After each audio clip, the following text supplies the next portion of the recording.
Hey, Solopreneurs, Gabe here. Today we have Mike Pagan of Mental Wealth. Mike is a speaker, a coach, an author of 4 books, and he's going to talk about mental wealth today. This is a great conversation, and I'm excited for you to hear it. Mike, thank you for being on the podcast. Oh, pleasure to be here, Gabe. I'm excited. I don't know where we're going to go today, but I'm sure we're going to have some fun along the way. We will definitely have fun. The interesting thing is you and I met via a mutual acquaintance by the name of Ben Joya, who was also on my podcast. And for those of you listeners that remember my podcast episode with Ben, Ben told the story of how he almost died 3 times in India within a matter of 90 days. I mean, it was crazy, the stories that Ben was telling. And anyways, he referred you to me. You and I get on this Zoom call, and in the simplest of terms, we hit it off immediately. It was kind of, the words kindred spirits and an energy, etc. And I think it's because we're both just a little bit crazy with some of the activities that we do. Eccentric, enthusiastic in life, all of the above. Yeah, all of the above. But you're going to come on today and you're going to talk about mental wealth and building a mental wealth team and how important that is.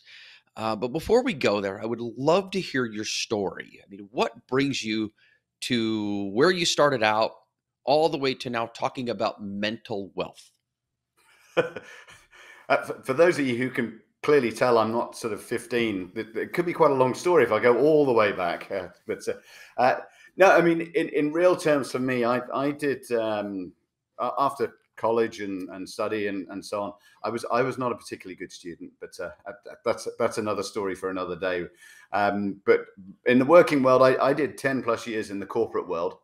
I then got accused by many, and this was all in sales and marketing and management. And I had a very much a coaching style of the way I worked with people and the guys that worked for me. It wasn't sort of sticks and beating. It was asking good questions. It was in the days before coaching was a thing, unless you happen to be on a sports pitch. I then got accused of being the best salesman in the world because I convinced my wife with a baby, rucksack, no car, no job, no house, to move to the other side of the planet. And we moved out to Australia for several years. And then after several years out there, we returned. Same wife, 2 children, small container ship. Not quite. And then set up my business in the UK in an industry that I had no proven track record. In a location I'd never lived in before in my life, without a database. It took me 6 months to write my first invoice, and I've been there for nearly 20 years now. So it's a whistle stop of a journey, but it's that whole process. When I lived in Australia, I took commercial skills into a young business out there, which is another story that we might touch on later. Since then, I've spent a lot of time speaking at conferences and events all over the place, virtually as it is nowadays, or in situ. And then the rest of it is a lot of exec coaching and a lot of masterminding, just really helping people get that support network that's right for them. And that's what's taken me into the world of mental wealth. And that language I've got there, I'm not a mental health expert. I'm not a trained counselor. My focus is very much on having the right people around us that are fit for purpose going forward, because the problems are surrounding isolation is that isolation in my world, I believe, kills creativity and prevents decision making. And as a direct and indirect result of that can then have a detrimental effect on our mental health. And then we go into a negative spiral. And this is part of the way we work, because everybody is on a mental health spectrum every day. Yes, we all are, whether it be positive or negative, we are all on the spectrum every day. And it's knowing how to have the right people around us, the right structure, the right frameworks, the right foundations, the right bank balance, the right mental wealth bank balance that enables us to make stronger, braver decisions because we've got good people around us. And that process sort of has developed over the years. I worked with quite a lot of retiring sportsmen and women from the sort of professional and elite status, because, again, when that guillotine comes down on the date of retirement, Yesterday, they had 35 people keeping them on the pitch, getting them doing their thing. Today, those 35 are no longer fit for purpose because they're an X, and now they're a depreciating asset. And 90% of them you've never heard of anyway. So these are people who've trained for 20 years and tried and tried and tried, and they've survived, but they're not famous. Yes, you've got A-listers in there. You've got other people. There's a certain Mr. Brady in America at the moment who's just hanging up. I'm sure he will have minimal challenges in his transition.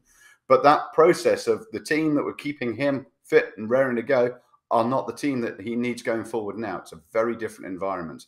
And we all need that support. And that really helped me develop mental wealth, and wrote the book on it last year. It got published, and all that information of getting the good people, having the strength around us, and knowing where to go and look to find them. Interesting. Very interesting. And we're going to talk a little more about how to build that team. But I got to ask, for anybody that's listening, they're probably going, okay, where's this guy at? Where are you currently right now recording this podcast from? What city, what country, what province, what state, what et cetera? Where are you at? Well, you might have noticed that my dulcet tones are slightly British in their content, although I can put on a good Aussie or a good Brummie or whatever else, depending on what I've been drinking. But no, I'm based in Leamington Spa, which is in the centre of England. I've been here basically for the best part of 20 years, and it's a great location for me because I can be into London within an hour and a half. I can get on a plane from down the road. I can get to wherever I need to. It's very, very perfect from that location. And I know before the call we were talking about children and other areas like that. Well, sometime this year, officially, my wife and I become empty nesters as well. So suddenly access to airports and travel and everything else, and the moving on of this terrible pandemic means that suddenly travel and other opportunities will start surfacing and opportunities coming along. That's fantastic. So why did you choose to go from Australia to this place? I mean, you didn't know anybody there. You moved there. Is there something about that community, about that area that other than just being centrally located? I mean, why did you choose there? Yeah, okay. I'll add a pre-question to that. Why did we go to Oz? Yeah, why did you go to Australia? Well, the question there was, I always worked on the basis of I'd never wanted to wake up at the age of 50 saying, what if? Yeah, that was a real driving motivation. So when my wife and I got together as just sort of boyfriend, girlfriend, I was trying to go away traveling and spend time overseas. And she said, maybe we should get a little bit more established first before we do things like that. So we looked into moving out to South Africa. And just didn't feel that the security was right for us and how it all worked. My wife and I had both traveled extensively around Asia and Australasia. And so hence the Australia calling. And the plan was to have 2 to 5 years out there. And whilst we were there, we took dual citizenship, which is very, very nice because all three of our children have got dual passports, which they are starting to realize how valuable are now. At that time, we were in Perth on the west coast, and Perth is beautiful, but it's nearer Singapore than it is Sydney. That's how remote it is and how big Australia is. So we got to the point where we were sort of just approaching 3 years, and it was, okay, do we want to retire? Are we ready to stick and stay here? Or are we going to get a bit frustrated because it is so remote? So our choice then was, in our heads, Melbourne or back to the UK. And back to the UK was one option. My mother-in-law was very poorly. She sadly passed just before we came back, but she'd always said we had to get on with our lives. Otherwise, she had to hurry up and die so we could get on with it. And those were her exact words. So the choice there was, okay, well, we always wanted several years. We want to bring up the kids in the UK. That's what we knew. So we came back, and we are within half an hour of grandparent interaction. So that was part of bringing the family back together. Yeah, it's been a great base, great setup. And in the UK, for us, we can go wherever we want from there, albeit Europe not quite as warm to us as they used to be, but there's plenty of opportunities. That's great. That's great. I love it. So it brought you back to family, not exactly next door to family, but it got you close to family so that you could still have your kids know their grandparents, their other people in their lives, which I think is great. And My late mother-in-law had a great philosophy, but it might explain why she didn't stick around too long, which was she couldn't be closer, less than a cigarette's drive away from where her mother lived. okay. And it was kind of okay. Sadly, she passed because of smoking related cancer, but it was just the focus was I need that at least that distance so that I can get myself either ready before I go to her or recover afterwards before getting home. Yeah, that's interesting. As a father of three girls, watching the interactions between my wife and my girls at times, and we have most of the time harmony in our house, but I have observed as my daughters have gotten older, the little pieces of that interaction between moms and daughters most of the time is harmonious, but every now and then it's not. So I understand that. Yeah, my youngest is a boy, so I've got two girls, then the boy, and we're all very close to the point where there'd be questions, which I'm sure you've had, where I'd just turn to my daughters and say, I'm really pleased you feel comfortable enough to ask me that question, but I think your mother might know the answer because I don't. Yes. Yeah, there's a whole lot of that going on in my house. They're like, "Can we do this? Ask mom." Yeah. Because if mom's okay, then I'm okay. If mom's not okay, then I better not be okay. So, yeah. Either way, you're in trouble. Yes, exactly, exactly. So let's move our way into this steps on building a mental wealth team and help us understand. Maybe let's go back a little bit. How did you come up with this idea of building a mental wealth team? Did you need to do it for yourself? Did you coach it? Did you? I mean, where did that idea come from? Uh, all of the above is basically the reality check. And as I go through some of the stages on it, I know we'll draw more of that out. But the reality for me is knowing who's got your back. And this is the isolation piece. And the isolation piece is where the problem kicks in. Because whether as a solopreneur, as the chief exec of a multi-million-dollar business, whatever, wherever you are at the top of your tree, you're isolated. The, if you'll have certain bits where you know all the answers, you'll have other bits where you don't know how to fix the printer because you've always had an IT department before you set up on your own. But versus the other one where actually I can't show stakeholders that I don't know the answer, and I can't show my co-directors I'm not sure which way to go. My husband or wife hasn't got a clue what the hell I do anyway. My friends down at the sports club or the school or whatever else always say, just go for it, Gabe. You always land on your feet. And you're certainly never going to show it with an employee that works for you whose mortgage payments, rent payments are reliant on you knowing everything. So suddenly you're straight away in this position of isolation. And we need that support. We need people who've truly got our back. And the scary reality is, and this has totally been brought out to play through the last 2 years of COVID and everything else, is knowing that the number of people who've actually let us down in that time. And there's the scary reality. We just got people that we thought they were closer. We thought they were more committed to, and they've been missing in action. The truth be said, we've probably been missing in action for certain people as well, because they're not high enough up our priority list that they thought we had.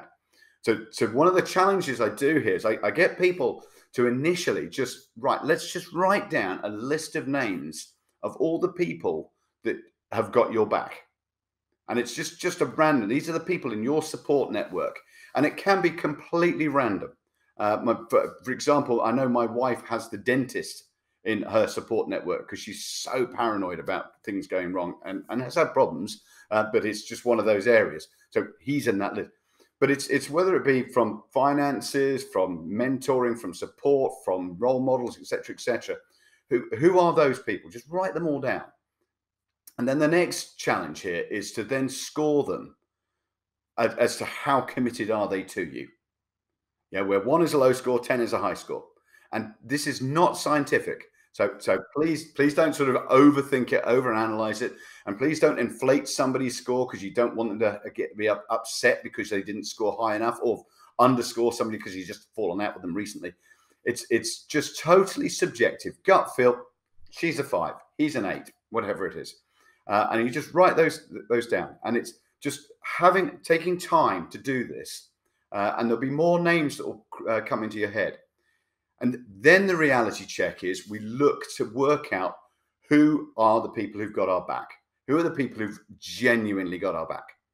So if you've got somebody on there who scored a 1, 2, or a 3, they know who you are. You're an acquaintance. That's it. Yeah, that you know them because of something that's happened, something that goes on, but that's it. They're just an acquaintance. If you scored them a 4 or a 5, it's more than an acquaintance. There's a reason why they're connected to you. So it could be to do with school.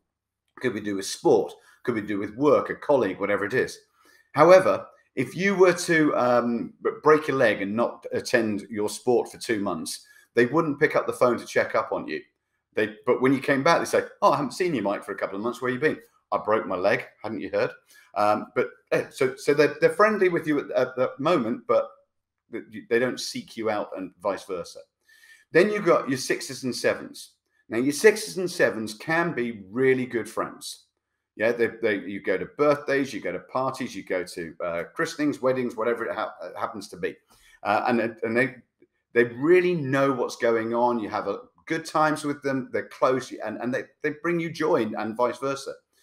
However, you're not comfortable being open, intimate, and naked be that in a financial way, in a mental way, whatever it is, by sharing your vulnerabilities with them. Yeah, so you can get on really, really well with them, but you don't quite share everything. And those are your 6s and 7s.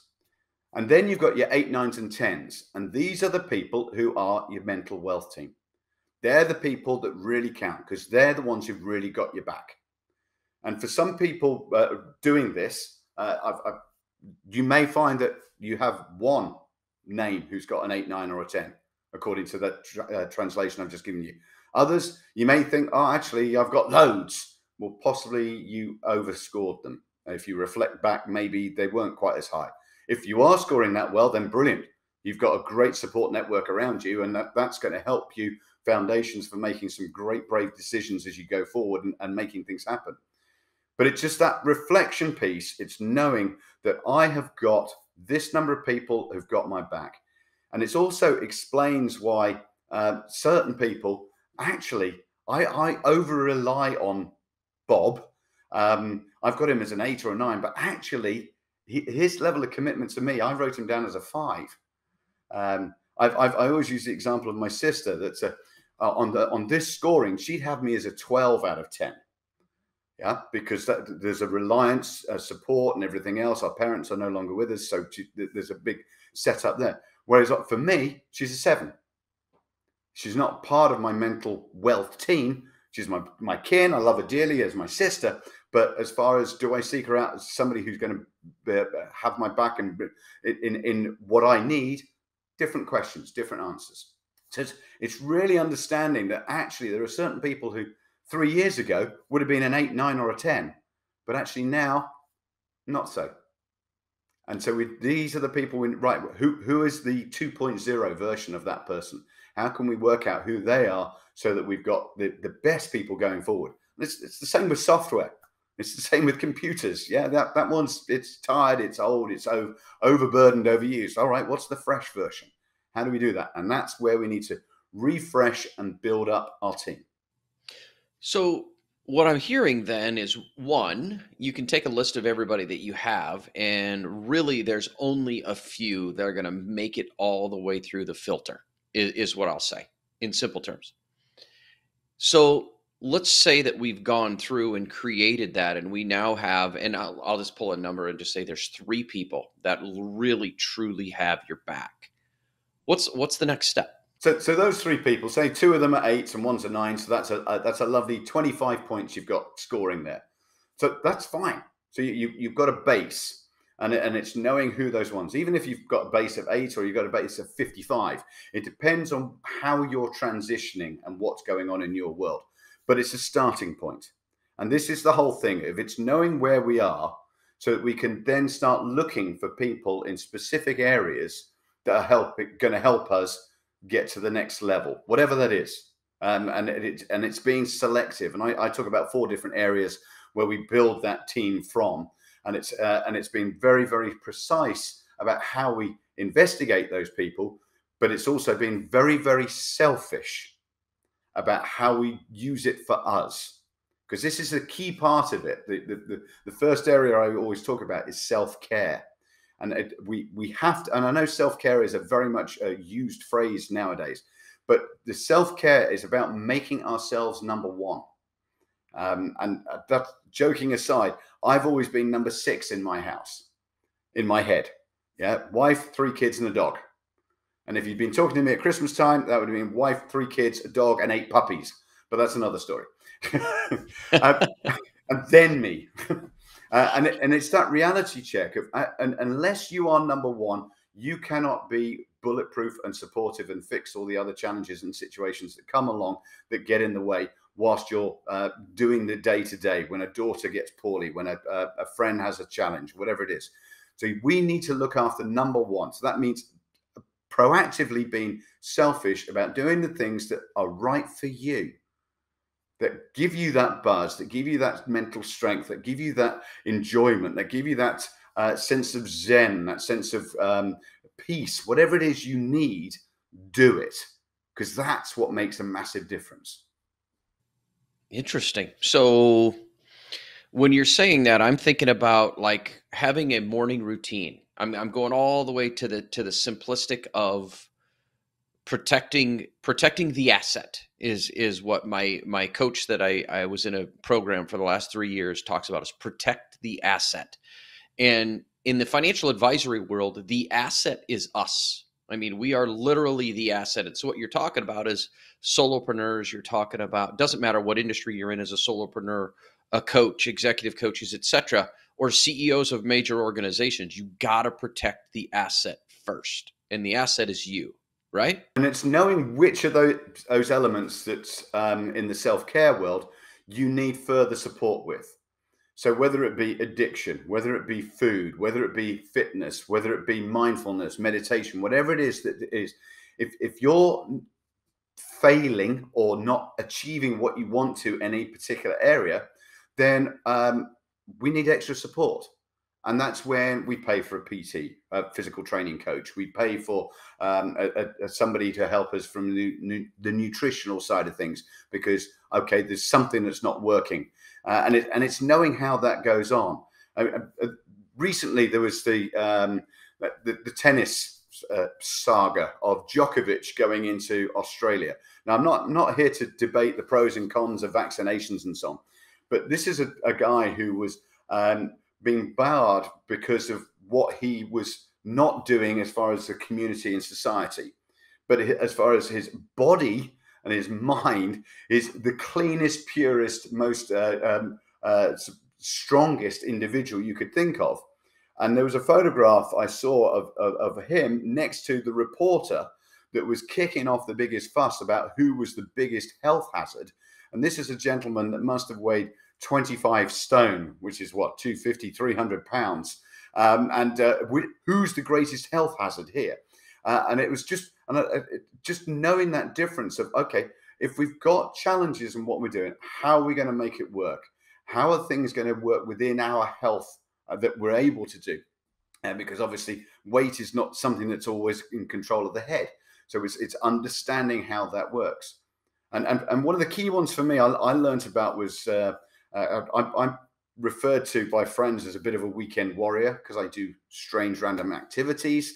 In 2015, I was part of a swimming team that swam the English Channel. So from England to France, we were the fastest men's relay team in 2015. Woohoo! But 2 years prior to that, none of us had swum in the open water before. We played water polo together, not particularly well.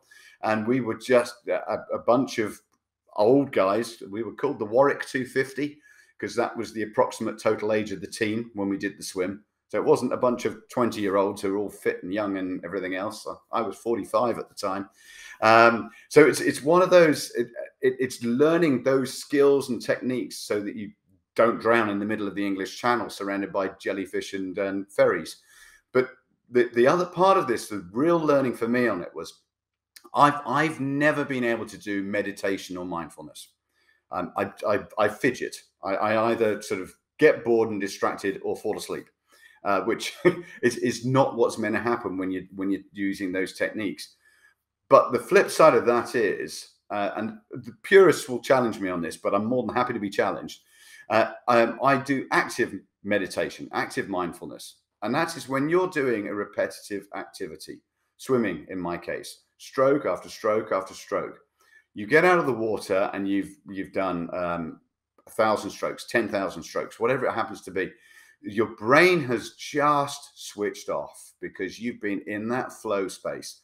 Every time I get out of a lake or a river or the sea, I feel brilliant afterwards. Yes, it might be cold. Yes, I'm fresh. Yes, I'm invigorated. It's very different to getting out smelling chlorine, having been looking at a black line on the bottom of a pool. But I've watched the birds. I've listened to the splashing going around. I've dodged the speedboat if there was one going on. But just that whole process of active mindfulness, allowing me to just switch off and chill. And because of having a sizable family like yourself, I do swimming when I've been training for the channel and other stuff that I do at silly times of the morning. So you're there coming back and suddenly you've got the bread and you've got the breakfast all ready to go when everybody else is waking up and you've already done your swim. I'm not a 5 a.m. silly. This was sort of 6:30.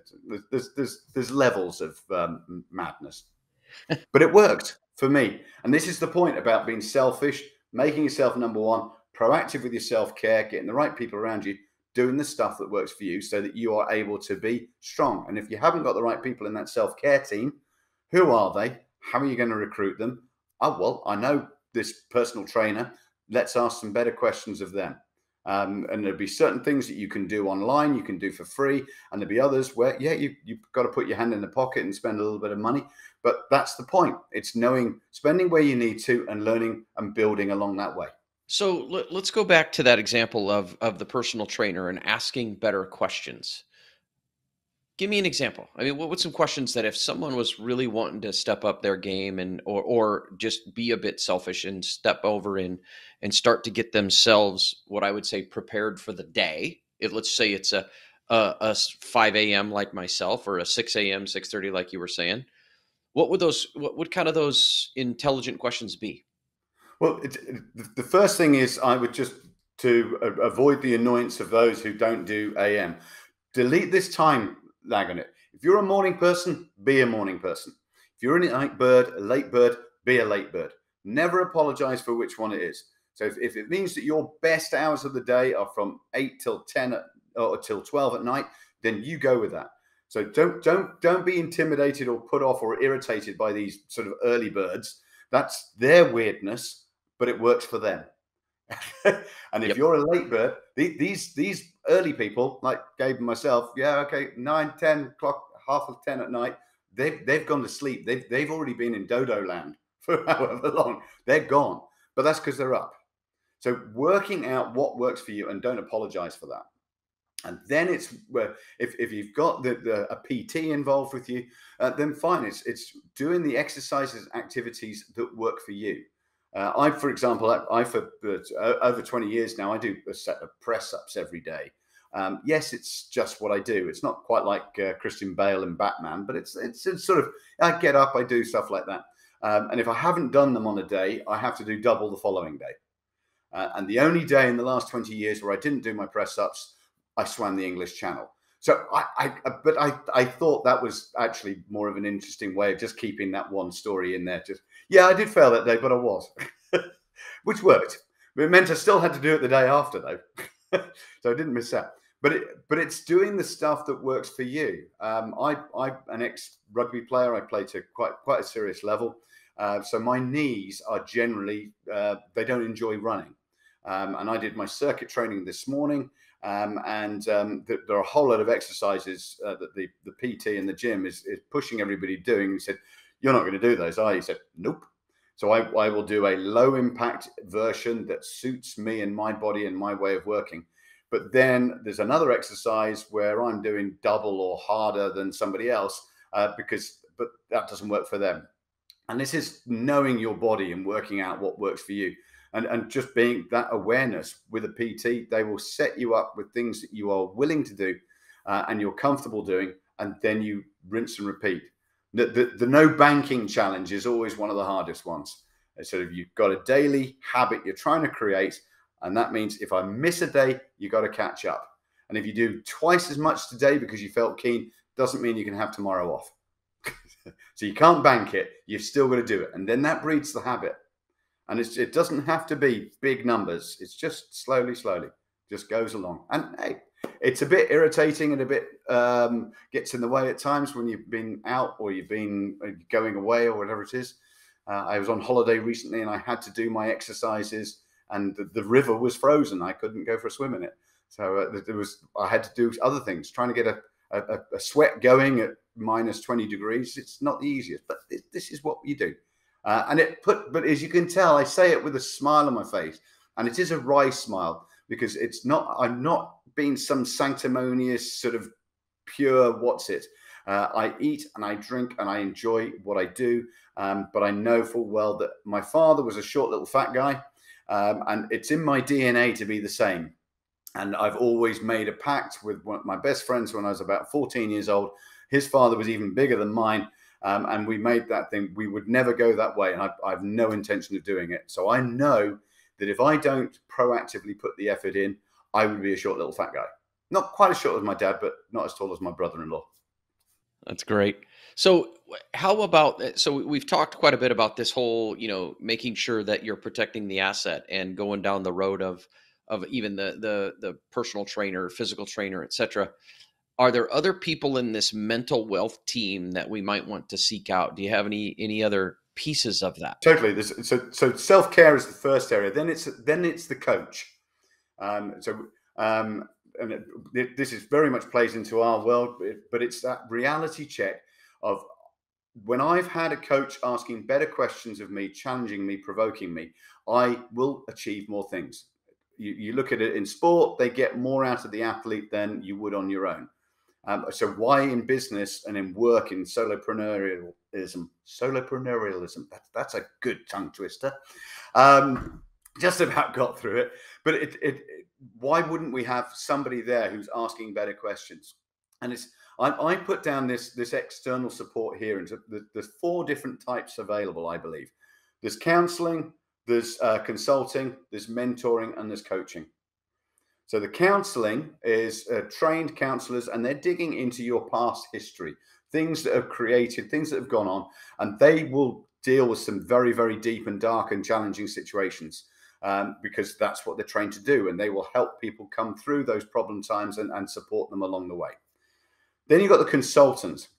The consultant gets taken into a business where there's a problem or a project. They're asked to write a report on it. They get paid a fee for that. If they're asked to then implement the findings of that project, they will do that for an additional fee. And if it's successful, the company will take credit. And if it fails, it was the consultant's fault. That's kind of how it works. Then you've got the mentoring, and the mentor is there. This is what I did. This is how I built it. This is where I went wrong. This is where I went right. Learn from my strengths, learn from my weaknesses, learn from my mistakes, and just listen and absorb.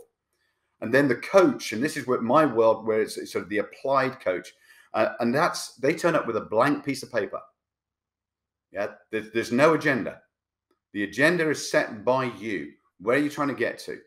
If I turn up and tell you, well, these are the 2 things you got to do, then I'm mentoring you or I'm consulting you. But you may or may not be excited by those activities or those solutions. Whereas the coach is helping you go through 2, 3, 4 opportunities or 4 versions, 4 solutions, and then helping you decide which one you're going to commit to and then act upon.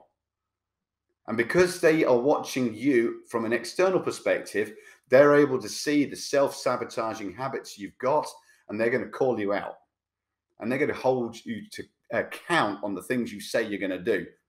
And some of the time, it will make you squirm. But that's the point. Because of that support, you're paying them to work with you, to support you, to give you this truth that they're seeing through their eyes. And I remember a number of years ago, I wrote an article about how to sack your coach.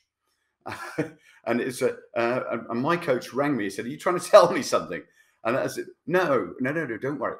It's pure and simply when that relationship gets too warm and cozy, and it's not as challenging, and you're not squirming as much, then clearly it needs a refresh or a reboot or a rethink, because it's losing its potency.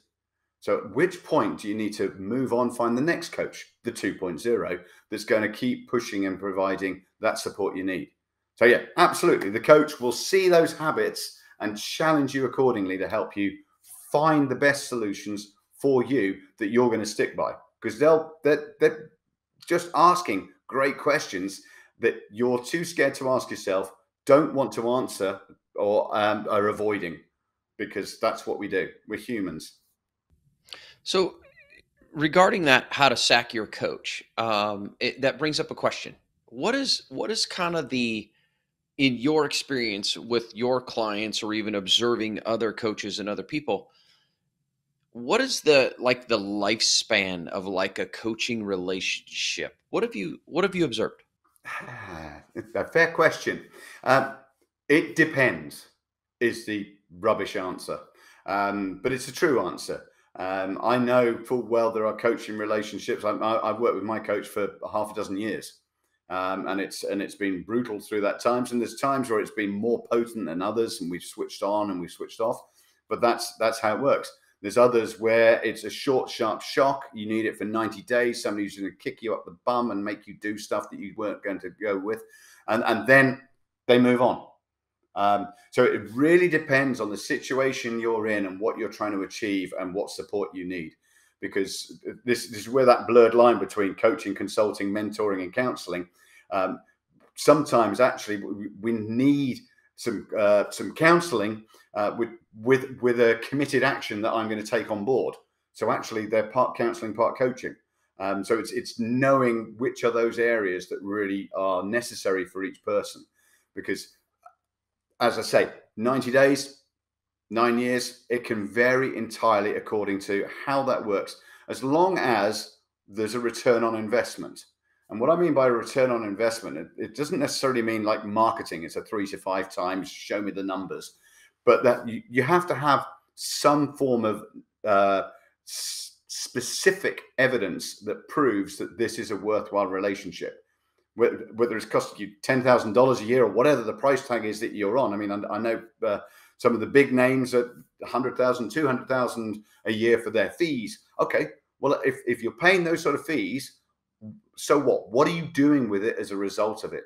Or is it just a very expensive fireside chat? Because if it's that, then it's the wrong person. Yeah, that makes total sense. I was just curious, and the reason is I just finished my third year with a coaching program that I was involved in, for financial advisors, and it was fantastic. But I noticed in the third year that it became what I call the year of diminishing returns. Year number one was amazing. Year number two was even better. And then year number three turned out to be a little bit of what I call the year of diminishing returns. And so I reached out to one of the other guys in my mastermind. I'm like, "Hey man, you've been in these coaching programs with other people and other things for longer than I have." And said, what are your thoughts? And he said, it's about a 3-year game that he's noticed. Now, keep in mind, he's very much like me. Hence the reason we were paired up in a mastermind. It's like, okay, if I'm paying for this coaching, I am all in, and I am going to take action, and I'm going to digest this stuff, and I'm going to move. And so he had said that he was involved in another program that at the end of 3 years, it was time to move on, because he was so committed, so involved, and taking action that by the end of the third year, it was kind of like, okay, it's time to move on. And I started out in this program at about a year and a half in. I told my buddies in the program, I'm on the 5-year football plan. There's a whole lot of people in the United States that go to play college football, and they're on the 5-year football plan. And so I used it as the 5-year football plan. And I got to year 3, and it was like, okay, I think it's time for me to graduate. It's time for me to move on to a different type of coaching, a different level of coaching. And so I was just curious from you as a coach. It's knowing what you're looking for. As you say, diminishing returns is one language, but it's also what you're trying to get out of that journey. And sometimes they run out of content. So actually, and that wasn't necessarily a mastermind group, as in pure mastermind. That it was mastermind with training, Yes. and therefore the training element ran out of juice potentially. Whereas the flip side on pure masterminding, and masterminding for me is part 4 of having that right support network, because the mastermind is having those people around you that ask better questions. With sort of 6-8 people round the table. The first mastermind group that I started up, I invited 3 other people to invite 3 other people, well, 1 each. So we had 7 people coming along. We were going to give up 10 days a year. So we weren't going to meet in August, and we were going to meet in December time, but we were going to go and party. So it wasn't going to be an official meeting. So that meant 1 full day every month. Each person had an hour and a half, 15 minutes on what I've been doing for the last month, updates on what I've achieved, how it works, an hour on this is how I've got challenges, these 2 primary things I really want to hone in on today. First bit is everybody else asking lots of questions, not providing solutions. Where are you going? How are you going to do that? How that's going to come together? And then the final 20 minutes of that hour is, all right, let's look at solutions, what we're going to do, the options that are out there, where to do the further research. Then the final 15 minutes of that individual's time, 10 minutes of it is, if I was running your business, Gabe, these are the 3 things I would do in the next month. And then the final 5 minutes is, my name's Mike. I commit to doing these 3 things before we meet next month. And if I happen to be doing that at 2 o'clock in the morning, the day that we next meet, that's not a problem, as long as I turn up having done those 3 things. Then the hot seat moves on to the next person, and it goes around. So everybody has their time in the chair. And the scary part of it is that this chair is, some people think it's the hardest part is when you're being grilled, but actually when you're grilling others and you are surrounded by hypocrisy because you're holding others to account for things that they should be doing, but you're not doing yourself, then suddenly that all comes together and it gets so much stronger. And for me, masterminding is just so powerful. And it's not an American invention. Sorry, Gabe. Yeah, good old Think and Grow Rich and Napoleon Hill were not the instigators of masterminding. It goes back to the 1760s in Birmingham in the UK, where there was an organization set up called the Lunar Society. It still exists today. And there was people like Erasmus Darwin and Matthew Bolton and luminaries like that set up that organization. And because it was in times of the Industrial Revolution and they were pushing the boundaries of religion as well with their inventions, they had to meet in secret under the light of the full moon, hence the Lunar Society. They would get together. They were non-competitive. They were just there sharing best practice and ideas and holding each other accountable for things they said they were going to do. And that's where masterminding originates from. But for me going forward nowadays, I find it the most powerful tool for uncovering people's challenges, situations, and opportunities, and then having great brains around you, solving and fixing and helping pull out the best solutions going along from that. That's fantastic. So let's go back then. Let's recap. So the different steps of building your mental wealth team was step 1, analyzing your team. Was that step 1? Right. Well, that's the precursor. That's precursor. Okay, go ahead. That's the precursor. We got to know where we are. Create your baseline to begin with. Mm-hmm. Then we focus in. We go into the self-care. Then we're into the coach. The third area we haven't spoken about yet. Yeah, so you knew there was a third one. Is the professional team. And now this is your world. And the reason why I gave those sort of doing it out of sequence as I've written it in the book and so on is because professionals. And this is where it's so important, because the professionals are the people that ask better questions than you can yourself, and they are so brilliantly annoying because they are emotionally separated from the decisions being made. So they ask those questions that you don't work with. And I know that you'll grill me more on this in a few minutes when you ask about where I've made mistakes and whatever else. But it's always come from having a poor professional support team. And for me, it's wealth, it's accountants, and it's legal. Yeah. One of them, what you do with your money, being open, vulnerable, and naked financially is so important.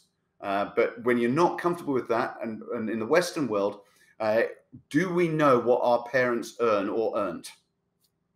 A lot of the time we don't. And likewise, do they know what you earn or earned? No. So if we can't be financially naked with our own blood, how are we ever meant to get the best advice and support? And that's just a scary reality. So we need to get wise about how we can share the best ideas with these people. Your accountants, pay your taxes, not a penny more, not a penny less, but pay the taxes. And I always say not a penny more, because therein lies the problem. If we don't get it right, we pay too much.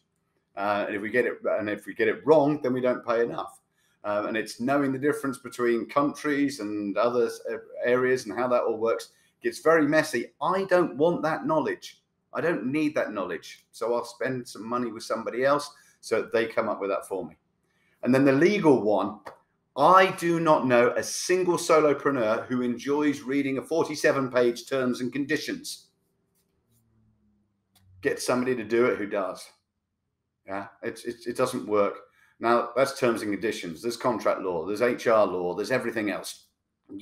Again, we don't need all that knowledge. Employ the experts to do it. And as those experts become part of your team, then they trust you, you trust them. You'll then ask them for advice in other areas. Oh, I'm moving house, I need some conveyancing. Oh, I'm thinking of buying a new factory, I need some support here. Oh, I need some R&D tax rebates. Okay, we can support that here. All that knowledge is not something we need. So we need that professional team as that added extra that becomes part of our mental wealth team, so that we are making braver decisions with other people. And these guys all need to talk to each other as well, because then they're planning the best solutions going forward for you, the financial asset, as you would call us as individuals. They're humans, really. Yes, yes. So what you basically just described in the simplest of terms was what I call the A-team. Your advisor, your accountant, and your attorney that are there and as a team can help you get you to where you need to go. Trust them, let them help you, and they will keep you on the right path. Let me give you a classic example on this. I was sorting out some life insurance, critical illness cover.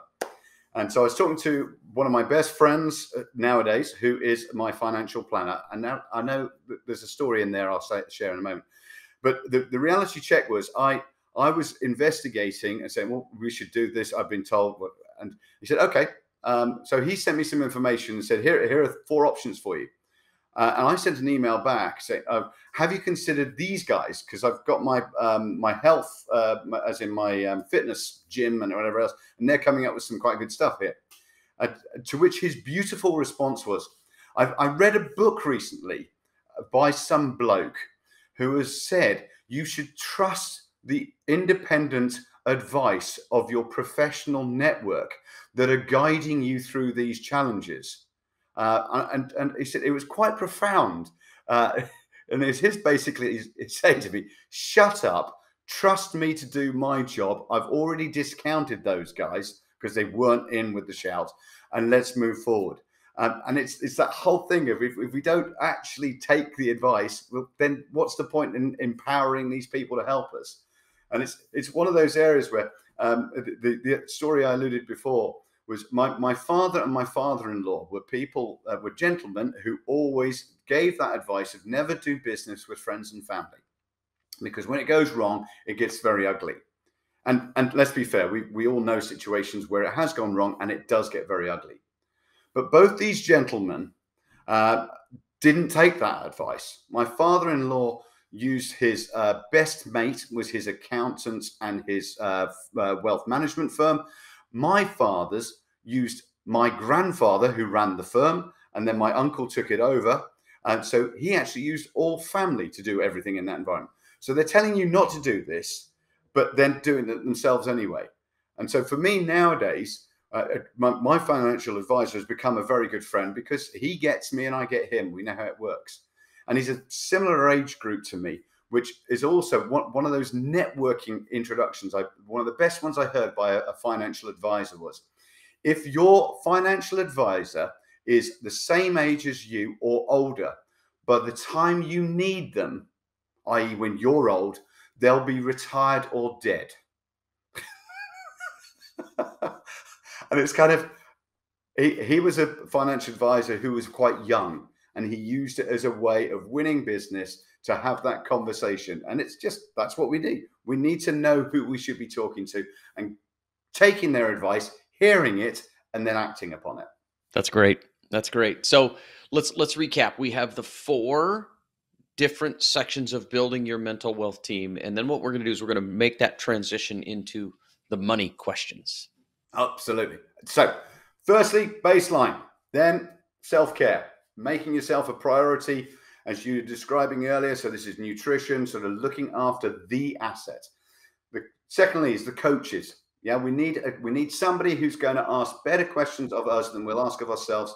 They will call us out on our self-sabotage tactics that we have, the habits that prevent us from being awesome more of the time, most of the time. And I'm really clear on that. Is more of the time, most of the time. Perfection does not exist. Now, I know in legal terms and finances, yeah, we've got to get the numbers in the right boxes and everything else. But in the reality check of how we work, we're not going for 100% as the pass mark, because 100% as a pass mark means you will fail every time. It's because you're setting yourself up for fail. So we want to be doing it more of the time, most of the time, not getting it right every single time, because that just sets you up for beating yourself up constantly. Third area, the professional team. So as you call them, the A team. And the fourth area is that mastermind group, that mastermind team, and building that together so you've got people. And then if you just looking at those 4 areas, there are between 6 and 16 people that you can recruit into your mental wealth team within that in that environment. So suddenly you go from having not many people who've got your back to this whole support network. And this takes time to build. It's not something that's sort of, oh yeah, we're in February now, so I'll have that sorted by the 1st of March.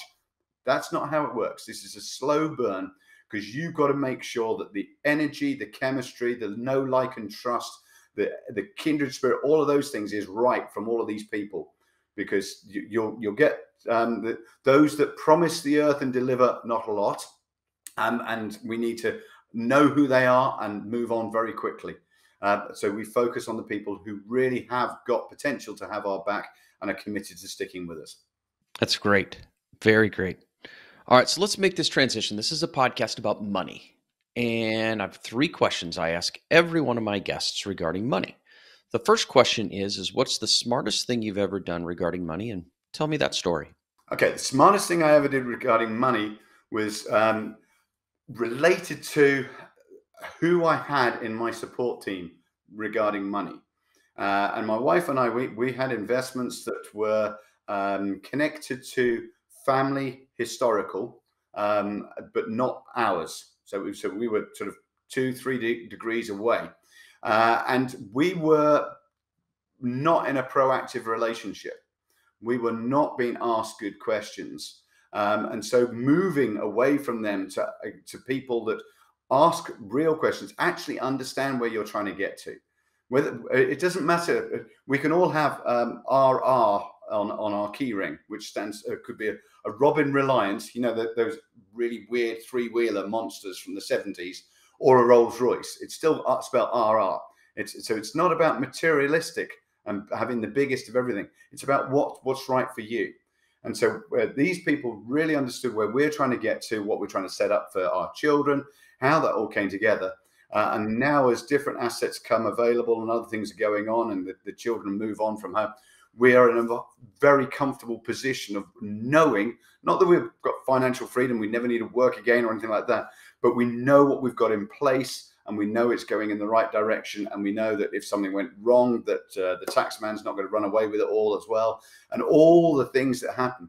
And it's about those grown-up decisions.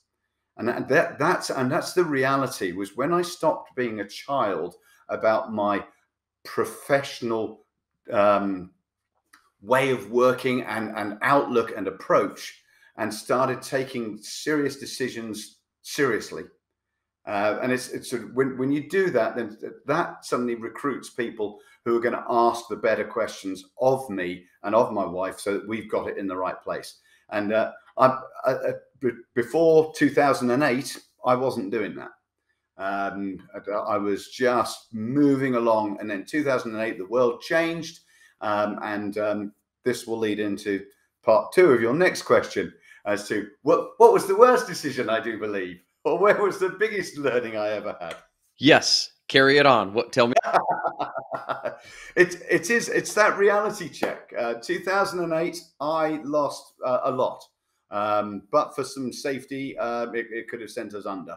That is the reality check. We had contracts in work that obviously disappeared. We had properties that were overseas. We had UK properties that all lost their values, and we had share portfolios that just lost everything. And it's the reality check of all of that combination. And there was one particular story that I will always hone in on this, and that is the $500 fee, £500 fee that I avoided paying, that cost me $250,000. So in 2006, was being chatted up by some overseas property people, and I bought a place in Cyprus, which was going to be the home of the new PGA golf course that they were building there. And I was going to have guaranteed income for 25 years, access every year for 4 weeks, and all the profit out of it would pay all the debt and everything else, and how that worked. I took the legal support that were provided to me by the developer. Alarm bells are going off here. The contracts were signed, the power of attorneys were done because it was overseas. And then 2008, correction of the world market came. Currencies changed for Cyprus. It went from Cypriot pounds to euro, and my mortgage was in Swiss franc. All of these things, the list just went on. And it was all because if I'd had an independent legal person read that contract, they'd have used the wonderful phraseology from that film Forrest Gump: "Run, Forrest, run." And it would have never been signed. As it was signed. I had to start paying a mortgage on a property that I completed on last year. 15 years of paying a mortgage on a property that I couldn't use or get to because I was switching it.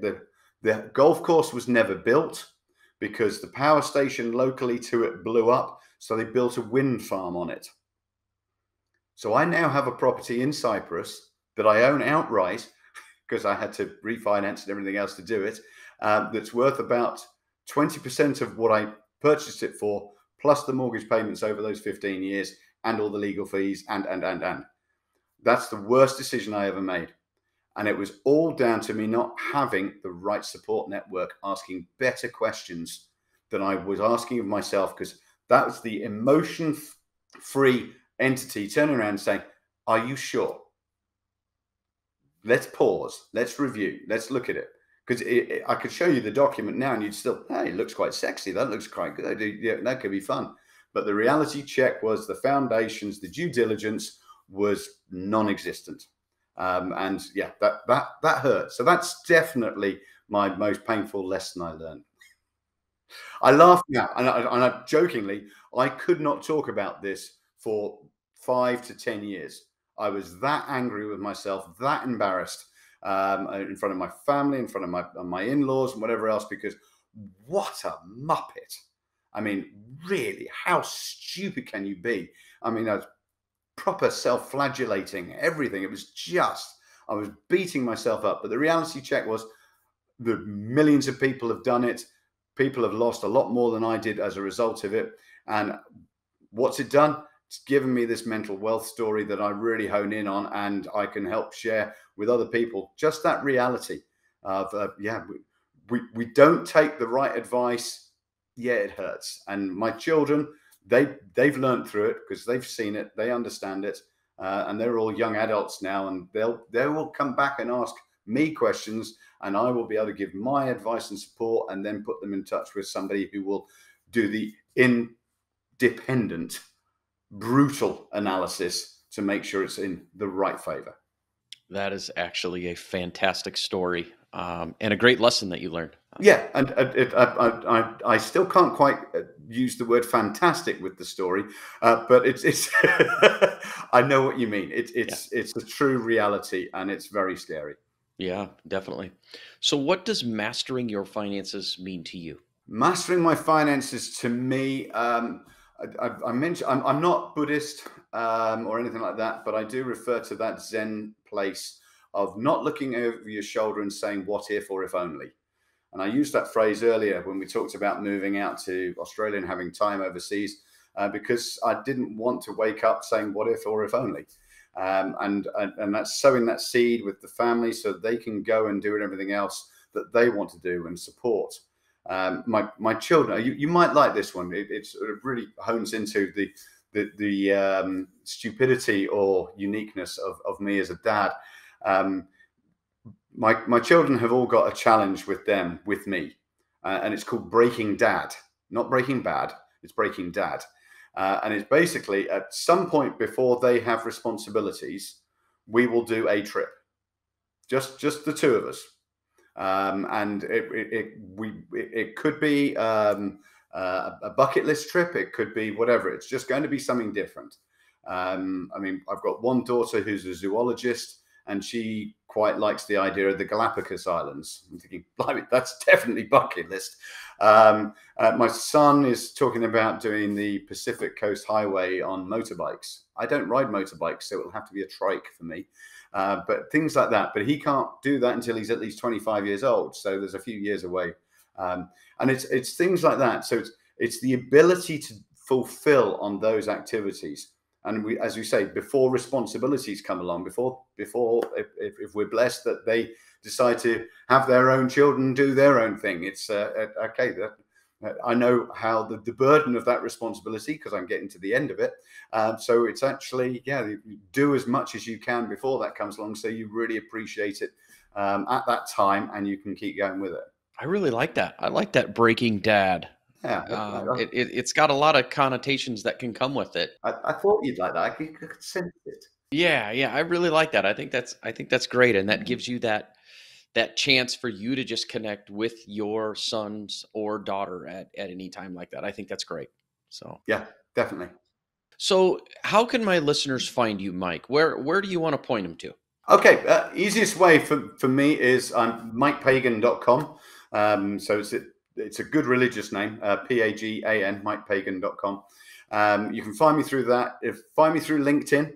I'm quite active on LinkedIn. If you do send me an invitation on LinkedIn, though, please mention Gabe here so that I know where you've hooked up with me from, and then I can sort of recall what I was talking about and how that all works. I mean, on my website, there's one of those simple little 15-question challenges, just to get a little bit of idea about what's going on in your mental wealth team and how that's working. It's there. Don't worry, we don't start selling lots of things at you. It's one of those things just to generate conversations. And that's the point. When we've got the right people around us, that's what makes a difference. And it's one of the sad stories I will always sort of mention at some point is whilst I was writing the book on mental wealth, I was saddened, or more than that, to be honest. A great friend of mine who was estranged from his wife and was having a very difficult relationship with his son, and struggling with the pandemic and COVID and isolation, whatever else, took his own life. And I put that down to his support network around him not necessarily being the right ones at the time. Now, I'm not saying that had I been closer, because I wasn't one of his inner sanctum, but I was a close friend. He'd have been at a significant birthday I had last year had he been around. And it's that reality check of people asking better questions to know what's going on, and because you never know what the answer is going to come out as, and somebody might have found a solution. He was an intelligent man. He knew exactly what he was doing. So I dare say it wouldn't have worked in this situation. But it's that point, it's that reality.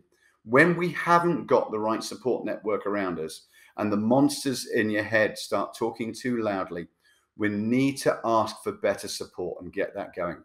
And that's part of it. One of the hardest things with sports people when I was working with these guys was they did not know how to ask for help, because asking for help was seen as a sign of weakness.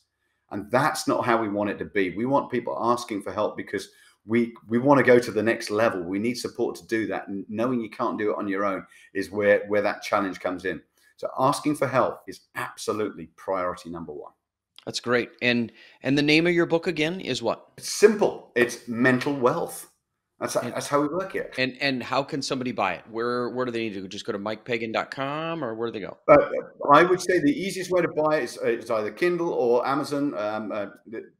Straight away through there, it's available on all of those formats. Audible book isn't there yet, but it will come out over the next year or so. It's one of those areas we want to make sure that people get that access and set up. But I will challenge people to do a couple of things though now as a result of what we're talking about, because I know we're coming rapidly to an end. And the first thing is go back to your list and put more time and energy and effort into it. That list of people who've got your back, and really having been talking about these others, are there gaps? Where are those gaps, and how are you going to fill those? How are you going to get those working? Because if we get those gaps filled, then you're going to be able to make braver, stronger, more well-informed decisions that will help you achieve things far quicker. So that's the first thing. Go back to that list. The second bit, is about our network. Use your network. This story, it takes a minute or two, but bear with me. My father used to live in Singapore in the late 50s and early 1960s. And he didn't play cricket, but he was a bachelor and he spent a lot of time at the cricket club, falling over on occasions and things like that. One of his best friends from there moved to Bangkok and set up a container business in Bangkok and was very successful there. My father moved back to the UK. 2 months after getting back to the UK, met my mother, yada, yada, yada. The story goes on. 1999, my father sent a Christmas card to his friend in Bangkok to say, Mike's moving out to Australia. This is what's going on. So on. And it was just an update. The phone rang, and this was Bangkok calling to say, you really should tell Mike to meet up with my mate Newton in Perth when he gets there. We did some land deals in the 1970s. He's a top guy. He'll help if he can. Fair enough. So I got this name, Newton Herbert. Turn up in Australia. I'd been doing the corporate world, so I'd spent 2 months getting to know my daughter, because I'd been doing ridiculous long hours and everything else. Traveled around a bit, came back, went to this chap's house, knocked on the door. Beautiful house, lovely location in the middle of Perth. And the door answers, and this chap comes to the door and says, come on in, mate. I'm feeling a little bit crook. Just had my first dose of chemo.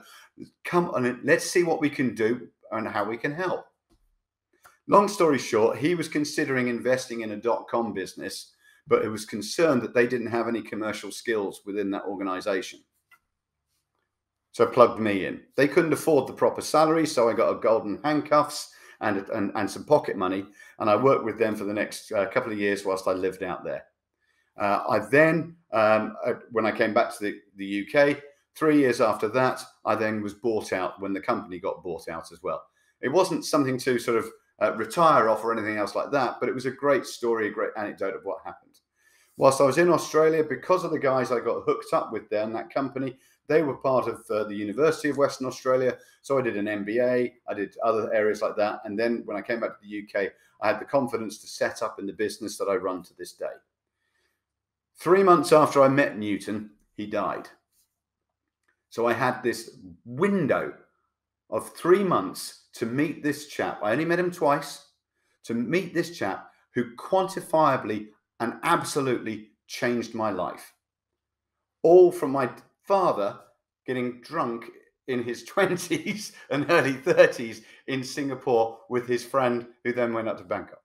This is the power of our network. Use your network. You don't know who has the power to change your life. And unless we're asking the right questions, it doesn't happen. So that's that. I always like to share that story because it is the power of the network. And the final thing, third bit for you here. And this is my challenge to everybody listening and watching. As good human beings, I ask you to do one thing specifically. This is not to do with me and my mental wealth. This is to do with your community and your network. Who have you not spoken to in the last 1, 2, or 3 months that your gut feel is telling me or telling you that you should have? We've all got someone. Please, please, please do not send them a text message or a social media nudge. Pick up the phone. Yes, ring them. If you live locally, go and see them. Just turn up, go and see. We do not know what is going on. And as we come out of this pandemic and everything else, we do not know what grief and hassles people have been going on behind their locked doors over the last couple of years.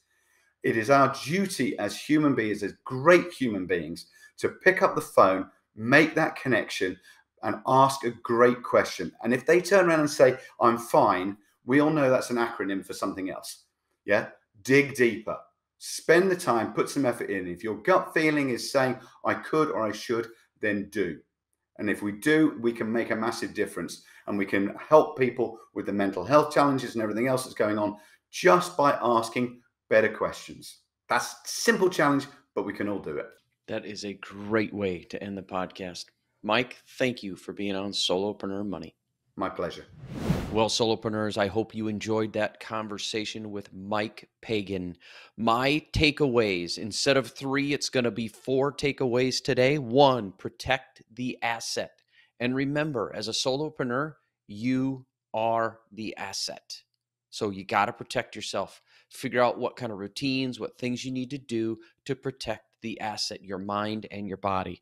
Number 2, get your coaches in place. Whether it's nutrition coaches, whether it's, like he said, physical trainers, which we in the United States call personal trainers, whoever, dietitian coach, whatever, get those people in place. Then work on your, I call it the A-team, your accountant, your attorney, and your advisor. Get those people in place to help protect your business and your life. And then the next piece of the puzzle is start getting yourself into a mastermind so that you can start to harness the power and the value of masterminds. All of the information on Mike and how to get a hold of him is going to be in the show notes as well. If you have not gotten a copy of the Solopreneurs Money Manifesto, please go out and pick up your copy. You can get it on Amazon. You can even go to my website for all of this social media stuff at solopreneurmoney.com. Thanks for listening and have a fantastic day.